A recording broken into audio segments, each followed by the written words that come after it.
সারা বিশ্ব এখন ভেনেজুয়েলার প্রেসিডেন্ট নিকোলাস মাদুরোকে তুলে নেয়া মার্কিন অভিযান আর তার পরিণতির দিকে তাকিয়ে আছে। ভেনেজুয়েলার কারাকাসে ভাইরাল হওয়া একটি নাচের ভিডিও থেকে শুরু হয়ে ঘটনাটি সাম্প্রতিক বছরগুলোর অন্যতম নাটকীয় ভূ-রাজনৈতিক উত্তেজনায় রূপ নেয়।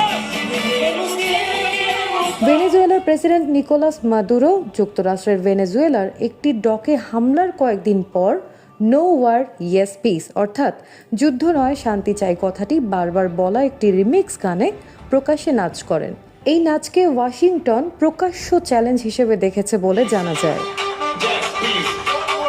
দ্য নিউ ইয়র্ক টাইমসের উদ্ধৃত সূত্র অনুযায়ী যুক্তরাষ্ট্রের প্রেসিডেন্ট ডোনাল্ড ট্রাম্প ও তার উপদেষ্টারা টেলিভিশনে দেখানো এই দৃশ্যকে ক্যারিবীয় অঞ্চলে বাড়তে থাকা সামরিক উত্তেজনার সময় উপহাস হিসেবে দেখেন।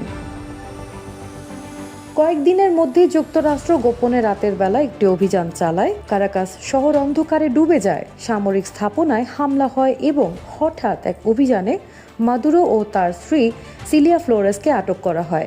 পরে তাদের নিউ ইয়র্কে নিয়ে যাওয়া হয়।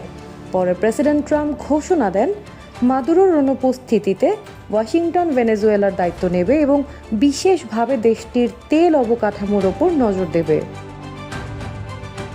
কারাকাসের নাচের মঞ্চ থেকে নিউ ইয়র্কের একটি কারাগার, এটি সেই গল্প যেখানে প্রতীক, চ্যালেঞ্জ এবং ক্ষমতার সংঘর্ষ ঘটেছে। শান্তভাব দেখানোর জন্য করা একটি মুহূর্তই হয়তো মধ্যরাতের সেই অভিযানের কারণ হয়ে দাঁড়ায়। তবে যাই হোক, স্টাইলিশ লুকে মাদুরোর দারুণ ড্যান্স মুভ কিন্তু নাচানাচির জন্য বারবার নজর কাড়া মার্কিন প্রেসিডেন্ট ট্রাম্পকে ছাড়িয়ে গিয়েছে। আন্তর্জাতিক ডেস্ক, সিটিজেন জার্নাল 24।